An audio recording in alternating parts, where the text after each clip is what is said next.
আসসালামু আলাইকুম। সবাই কেমন আছেন? আশা করি ভালো আছেন। আমিও ভালো আছি। আজকে আপনাদেরকে যে গল্পটা শোনাবো সেটা কোনো সিনেমা বা নাটকের কোনো গল্প না।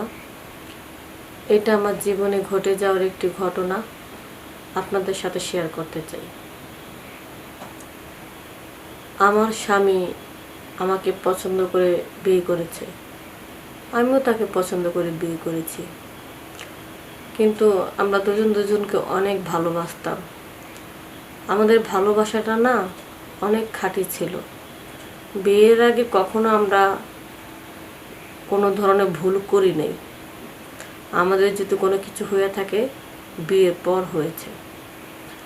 তো যাই হোক, আমার স্বামী আমাকে বিয়ে করবে বলেই মনে করেন খারাপ কখনো ইঙ্গিত বা প্রস্তাব কখনো দেয়নি।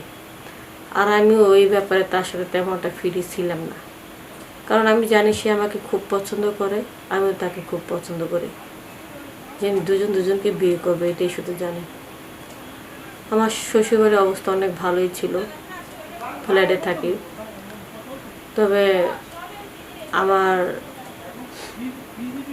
স্বামী, আমার শ্বশুর শাশুড়ি মারা গেছে, তবে আমার ভাসুর থাকে গ্রামে আর আমার হাজব্যান্ড শহরে থাকে। তো আমার স্বামীর একটা ভাইস্তা আছে, সে লেখাপড়ার জন্য মানে এই বাড়িতে থাকে, আমাদের বাড়িতে থাকে। তার লেখাপড়া করার জন্য কলেজে পড়ে। হোস্টেলে থাকলে তার খাওয়া দাওয়া কষ্ট হইব, ওই জন্য আমাদের বাড়িতে থাকে সে লেখাপড়া করে, তার ভাইস্তা। এখন এদিকে বিয়ে যখন আমাকে করছে বাসর ঘরে, মানে দিয়ে খালি গল্পই করে এটা সেটা নানান ধরনের সুন্দর সুন্দর গল্প কাহিনীটা সে শুনেতেছে, কিন্তু মূল কাজে বেশি এটা যাচ্ছে না।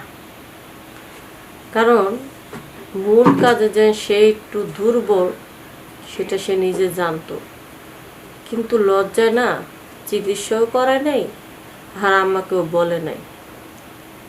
এখন বাসর ঘরে কথাবার্তা তো অনেক হয়েছে। তখন এরা বললাম, আপনি কি সারা রাত এখানে জায়গা থাকবেন, গল্পই করবেন, ঘুমাইবেন না? পরে হ্যাঁ অবশ্যই, আসলে ভুলে গেছি, তোমার সাথে গল্প করতে করতে না গল্পের মধ্যেই হারিয়ে গেছি, ঘুমানোর কথা ভুলেই গেছি। লাইট অফ করে ঘুমাইলাম। তখন আমি বললাম, আপনি কি শুধু খালি ঘুমায় থাকবেন, অন্য কিছু হবে না, নাকি ঘুমায় পড়বো? তো হবে তো, আমি তোমার স্বামী, তাড়াতাড়ি তোমাকে ছাড়বো নাকি? কিন্তু একটু ভয় ভয় তো লাগছে। তখন বললাম, কিসের ভয়, আমি তো আপনার স্ত্রী। আমি বললাম, এই কি আমরা দুজনকে নতুন নাকি, পছন্দ করে বিয়ে করছি, ভয় থাকাটা তো কথা না। কয় না, অন্য একটা ভয়, তুমি বুঝবে না। সত্যি আমি তখন বুঝি নাই যে তার ওই ভয়টা ছিল। পরে সে বুঝতে পারছি সে যে দুর্বল, এর জন্য ভয় পাচ্ছে। আচ্ছা যাই হোক, তখন সুন্দরভাবে আমার সাথে বাসর ঘরটা করলো।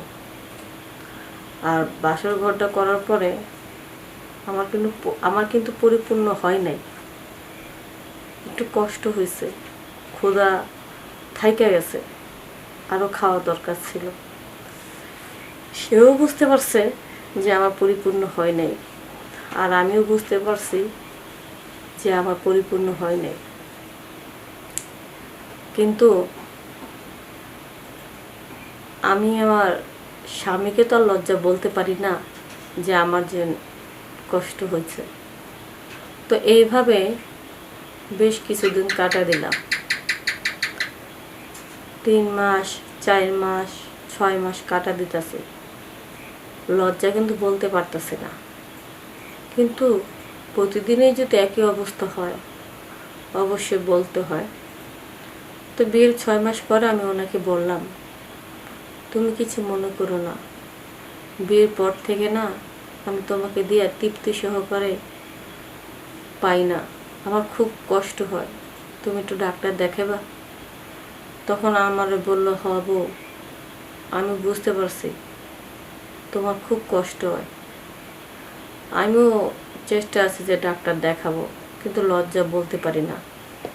তুমি যদি আমার সাথে যাইতা ভালো হইতো, ডাক্তারে খুইলা বলতা। বাস, ডাক্তারে খুইলা বললাম। ডাক্তার তো ওষুধ পানি সবই দিছে, তারপর একটা কথা বলে দিছে, চেষ্টা করে দেখেন, হইতে পারে নাও হইতে পারে, কারণ সে এই দিক দিয়ে অনেক দুর্বল। পরে ওষুধ পানি খাওয়াইলাম, কোনো ওষুধে তাকে ধরতেছে না। কথা আছে না, যদি মানুষটা অরিজিনালভাবে অসুস্থ হয়ে পড়ে, ওষুধে যদি কাজ না হয়, তাহলে আর করার কিছু নেই। কষ্ট করে থাকতে লাগলাম। আগে তো তাও একটু কষ্ট করে দিত, তারপরে 1 বছর ধরে একবারে টোটালি বাদ দিয়ে দিছে, আমার সাথে আনন্দ করে একবারে বাদ দিয়ে দিছে। যদি তার কাছে যাইতে চাই, অফিস থেকে আইসি, ভাল লাগে না, ঘুমাইতে দাও, ডিস্টার্ব করো না, আমার ঘুম ধরছে, নানান ধরনের বাহানা শুরু করতেছে। তখন বললাম, এত বাহানা করতেছো কেন? আগে তো কষ্ট মষ্ট হইলো দিতা, এখন তো তাও দিতেছ না। পরে আমার বলল, দেখো, আমি তো তোমার পরিপূর্ণভাবে দিতে পারি না, তোমার শরীরে হাত দিলে তোমার জ্বালাটা বাড়ায়, আগুনটা ধরা দিয়ে অথচ আগুনটা নিভাতে পারি না। এই জন্য আমি চেয়েছিলাম যে না ধরাটাই ভালো। তখন আমি বললাম, তুমি যেহেতু জানো তুমি এই দিক দিয়ে দুর্বল, কেন আমার বিয়ে করে আমার ঠকাইলা বলো? একটা মেয়ে মানুষ কি খালি 2 বেলা 3 বেলা খালি খাইতে পারলেই চলে? খাওয়া দাওয়াকে আমার বাপ মা করাতে পারতো না? আমার বাপ মা কি ভাত কাপড় দিয়ে রাখতে পারতো না? তোমার কাছে বিয়ে দিছে কেন? যেটা তুমি দিতে পারবা সেটা তো আমার বাপ মা দিতে পারবো না। এই নিয়ে তার সাথে দুনিয়া ঝগড়া, প্রতি রাতে তার সাথে প্রায় মাঝে মধ্যে ঝগড়া। আর এই ঝগড়াগুলা কান পাইতে শুনতো তার ভাইস্তা, যে ঝগড়ার কারণে ডিস্টার্ব হয়ে যেতেছে। একদিনও সে ঠিক মতন ঘুমাইতে পারে না, ঠিক মতন কলেজে যাইতে পারে না, টাইম মতন উঠতে পারে না। একদিনকা আমার তার ভাইস্তার আমি ডাক দিয়ে বলি, সে যখন অফিসে গেছে, বলে, ভাইস্তা, আমি আর তোর চাচার কাছে থাকতে পারবো না, এই সংসার আমি আর করবো না, আমি বাপের বাড়ি চলে যাব। যদি কোনো ভালো ছেলে পেলে পাই, সেখানে বিয়ে বসে সংসার করব। তখন বলল, কেন চাচি, আপনি কেন এত বড় ভুল করবেন? কি হয়েছে? আর প্রতি রাতে ঝগড়া কিসের? তখন আমি বললাম, ঝগড়া যেহেতু শুনেছ, কিছু বুঝতে পারো নাই কিসের জন্য ঝগড়া? আমি বুঝতে পারছি একটু, তারপর পুরোটা বলেন না আপনি, কি হয়েছে?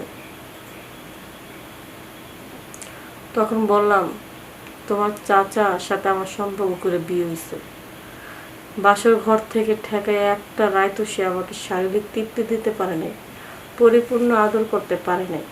তার সমস্যা, ডাক্তার কবিরাজ দেখাইছি, ওষুধও কাজ হয় না, কিন্তু তার যেহেতু রোগ হয়েছে, সমস্যা হয়েছে, আমার মতন সুন্দরী মেয়েকে কেন বিয়ে করলো? সে কি পারতো না ট্রিটমেন্ট কইরা তারপর বিয়ে করতে? আর যদি ভালোই না হয় তাহলে বিয়ে করার দরকারটা কি? বাস, আমি যেহেতু আসলটাই না পাই, তাহলে এই সংসার থেকে কি হবে? পরে ভাইস্তা আমাকে বুঝালো, চাচি, সাপ এমনভাবে মারতে হবে যেন লাঠি না ভাঙে। তোমার আদর্শ হবো দরকার, সংসারটা টিকা রাখাও দরকার, দোনোটাই তুমি পাবে। তখন বললাম, কিভাবে পাবো? তোমার চাচা তো দুর্বল। তখন বললাম, ভাবি, চাচা সরি, ভাবি না, আমাকে চাচিই বলতো। চাচি, চাচা দুর্বল, তবে তাতে কি হয়েছে? আমি তো দুর্বল না, তুমি যদি কিছু মনে না করো, একই ছাদের নিচে আমরা থাকি। এখন তুমি আর আমি যদি একটা কিছু করি, তোমার শারীরিক সুখ হয়, সংসারটা টিকা থাকে, চাচাও বুঝতে পারবো না, চাচা যা দেওয়ার দুঃখ, সমস্যা কি? আর হয়তো তোমার পরিপূর্ণ সুখ দিতে পারে না, কিন্তু বাচ্চা তো ঠিকই আসবে, সমস্যা কি? চাচার বাচ্চা নিও, আর আমি তোমার পরিপূর্ণ সুখ দিয়ে দেবো, সংসারে টিকে থাকলো। সব দিক চিন্তা করে বুঝতে পারলাম যে বুদ্ধিটা তো খারাপ দেয় না। তখন আমি বললাম, তখন আমার বলো চাচি, তাহলে চাচা যেহেতু অফিসে আছে, এই সুযোগে আসো, তোমার মনের চাহিদা মিটাই দিই। তখন আমি বললাম, ভাই তো চাচি চাচি বলিস না তো, এখন যদি এই কাজ করবি তো ভাবি করেই বল, মনে কর আমি তোর ভাবি, চাচা তো শুধু নামের উপরে। আচ্ছা যাই হোক, পরে ওই দেব ভাইস্তার সাথেই মন ভরে আনন্দ করলাম। এইভাবে যতদিন পর্যন্ত ভাইস্তা বিয়ে না করছে, ততদিন পর্যন্ত আমার চাহিদা মিটা দিছে। বাস, ভাইস্তার চাহিদা মিটা দেওয়ার পরে, মনে সুখ পাওয়ার পরে, এখন আর এটির প্রতি আমার আর কোনো নাইকা যে পাইলে পেলাম, না পেলে না পেলাম, কিন্তু মন ভরে তো ইচ্ছা মতন খাইয়া রয়েছে। পরে কিছুদিন পরে একটা বাচ্চা নিব বলে, তো আমার স্বামীর কাছ থেকে একটা বাচ্চা নিয়ে নিলাম। তবে বাচ্চাটা যখন পেটে আসলো মতন, আমি আমার সব কাজ, পাপ কাজ থেকে বিরত নিলাম, যে আমি আর এই ধরনের ভুল করব না। যা ভুল করছি তো করছি, ক্ষণিকের সুখের লেগা দিনের পর দিনে আমার স্বামীকে আর ঠকাবো না, আর পাপ কাজে লিপ্ত হব না। তো বন্ধুরা, আমি পাপ কাজ থেকে বেরিয়ে সুন্দর একটা জীবনযাপন করতেছি। আপনারাও যদি এই ধরনের পাপ কাজ করেন, বেরিয়ে এসে সুন্দর জীবনযাপন করুন। ভালো থাকবেন, সুস্থ থাকবেন। আসসালামু আলাইকুম।